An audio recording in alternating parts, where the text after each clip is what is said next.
कि आपके इल्म है 26वीं आईनी तरमीम को हमने चैलेंज कर रखा था। मैं ख़ुद एक पटिशनर था उसमें, अलॉन्ग विद सरदार अख्तर मेंगल साहब, फहमीदा मिर्ज़ा साहिबा, मोहसिन दावड़ साहब, और वो आज आईनी बेंच के सामने लगी हमारी पटिशन। और वहाँ पर हमने यही इस्तदा रखी कि सबसे पहले ये फ़ैसला किया जाए कि क्या मौजूदा आईनी बेंच इस पटिशन को सुनने की जुरिस्डिक्शन भी रखता है।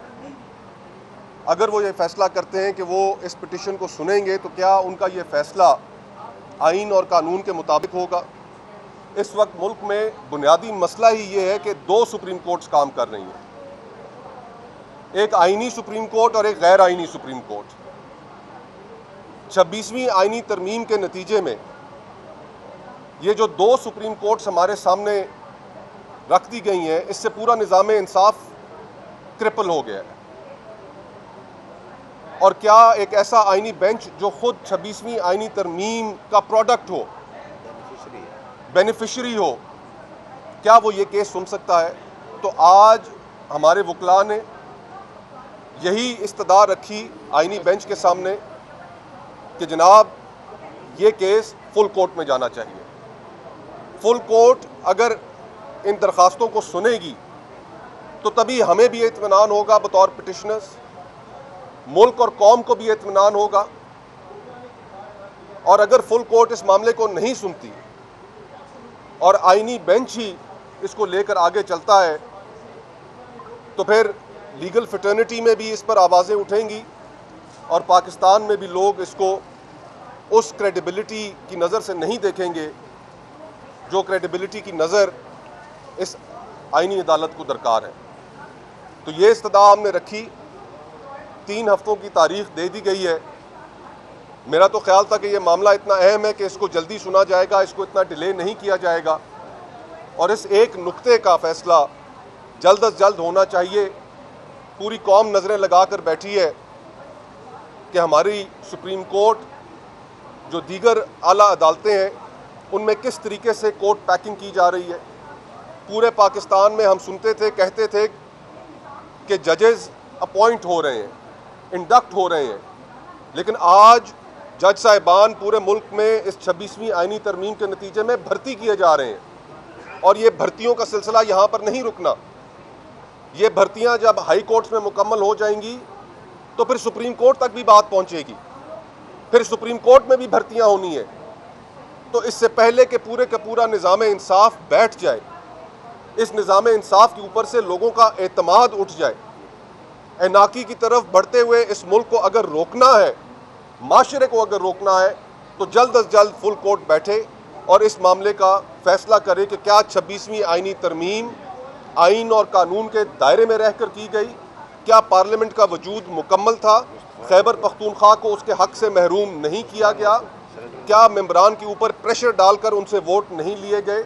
ये जितनी जल्दी ये चीज़ें तय हो जाएंगी उतनी जल्दी हम मुल्क को स्टेबिलिटी की तरफ लेके जा सकेंगे। अगर ये ऐवान, अगर ये पार्लियामेंट लोगों की नुमाइंदा पार्लियामेंट होती तो उसके किए गए फैसले सर आंखों पर, जो पार्लियामेंट फॉर्म 47 के ज़रिए इस मुल्क के ऊपर ठोंसी गई हो उसको हम कैसे नुमाइंदा पार्लियामेंट तस्लीम कर लें। वो पार्लियामेंट जिसका वजूद मुकम्मल ना हो, खैबर पख्तूनख्वा को अपनी नुमाइंदगी से उस आईनी तरमीम के लिए वोट डालने के हक़ से महरूम रखा गया, जिस तरीके से लोगों से वोट्स ली गई, फिर रिजर्व सीट्स का फुल कोर्ट का फैसला अभी तक उसके ऊपर अमल दरामद नहीं हुआ। हम इस पार्लियामेंट को कैसे नुमाइंदा पार्लियामेंट तस्लीम कर लें।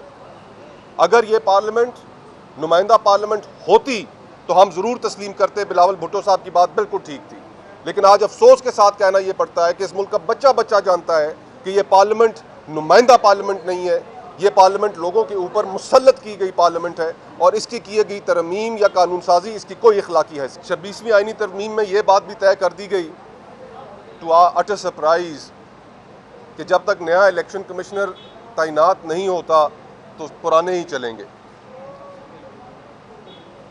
अब जो इलेक्शंस कराए गए, जिस तरीके से इलेक्शंस कराए गए, वो इलेक्शंस ये पाकिस्तान की तारीख के मुतनाज़ा तरीन इलेक्शंस हैं। देखें 2018 के इलेक्शन भी फेयर इलेक्शन नहीं थे, उन इलेक्शंस में भी आरटीएस को फेल करना पड़ा। लेकिन ये 2024 के इलेक्शन 2018 से भी बदतर इलेक्शंस थे। हमने अगर इस मुल्क के निज़ाम को ठीक करना है तो जो सिविलियन स्पेस हम सीड कर चुके हैं, ये जो हाइब्रिड का नाम हमारे सामने आ गया, हाइब्रिड प्लस का निज़ाम सामने आ गया, इसने पूरे मुल्क की गवर्नेंस को क्रिपल कर दिया है। आज बलूचिस्तान और खैबर पख्तूनख्वा, वहाँ पर हालात ठीक नहीं है, बाकी पूरा मुल्क आपका पॉलिटिकल क्राइसिस का शिकार है। इन चीज़ों को ठीक करने का सिर्फ एक वाहिद तरीका है। वो कहते हैं ना कि कॉम्प्लेक्स प्रॉब्लम्स की सिंपल सॉल्यूशंस हुआ करती हैं, और सबसे सिंपल सॉल्यूशन पाकिस्तान को ठीक करने की ये है कि आप लोगों को फैसला करने दें कि वो किसको हुक्मरान चुनते हैं। ये बंद कमरों में बैठकर फैसले करके लोगों के ऊपर थोपना बंद करें। यही एक सिंपल सॉल्यूशन है कि लोगों की वोट, उनकी राय को एहतराम दें। ये इस मुल्क की सिंपल सॉल्यूशन है और इसी तरफ हमें बढ़ना चाहिए। झगड़े बढ़ते हुए नजर आ रहे हैं, झगड़े खत्म तो नहीं हो रहे। जिस जगह पर हम सब खड़े हैं, इसी का हाल आप देख लें कि पिछले 2-3 सालों से सुप्रीम कोर्ट क्या तस्वुर पेश कर रही है लोगों के सामने। आज भी सुप्रीम कोर्ट आप कवर करते हैं, यहाँ पर मौजूद होते हैं। क्या आज एक तकसीम शुदा सुप्रीम कोर्ट आपके सामने मौजूद नहीं है? जब इंसाफ के इदारे तकसीम हो जाएंगे तो हम उनसे इंसाफ की कैसे तवक्को करेंगे?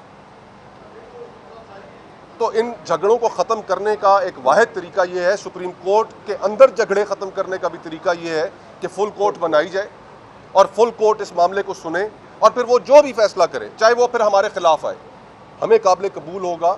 इसलिए काबिल कबूल होगा कि हमने चीज़ों को कहीं ना कहीं पर ख़त्म भी करना है। अगर आज मैं खड़े होकर ये कहता हूँ कि जी फुल कोर्ट का फैसला भी अगर मेरे खिलाफ आया तो मैं नहीं मानूंगा, ये कोई बात नहीं। फिर हम सबको मानना पड़ेगा, चाहे वो हमारे खिलाफ आए या हमारे हक में आए, लेकिन फैसला फुल कोर्ट करे। मुझे तो एक और भी खदशा है कि जो कोर्ट पैकिंग पूरे मुल्क में हो रही है, इधर से शायद फैसला आ जाए। विशफुल थिंकिंग है मेरी कि चले फुल कोर्ट बनाते हैं, फैसला सुन लेते हैं, फुल कोर्ट आपकी बात मान लेते हैं, फिर कहीं ऐसा ना हो कि 12 जज यहाँ पर नए भर्ती कर लें और वो 12 जज फिर उसी फुल कोर्ट का हिस्सा हो। मुझे तो ये खदशा है। तो अगर हमने इस मुल्क को अनाकी से बचाना है, पॉलिटिकल क्राइसिस को समेटना है, तो फिर चीज़ें कुछ असूलों के मुताबिक करनी पड़ेंगी। फुल कोर्ट भी बनाएं और फिर यह भी नहीं होना चाहिए कि नए भर्ती किए गए जजेस वो फिर उस फुल कोर्ट का हिस्सा हो। ऐसी ये फिर फुल कोर्ट हमें काबिल कबूल नहीं हो। इसके ऊपर पाकिस्तान की तमाम legal fraternity, civil society, political parties फिर इसके ऊपर एहतजाज करेंगी कि जनाब ये कौन सा तरीका है कि एक तरफ आप फुल कोर्ट बनाते हैं लेकिन उसका बैलेंस चेंज करने के लिए 12 या 15 नए जजेस उसमें बिठा देते हैं। तो ये हमें फिर काबिल कबूल नहीं होगा।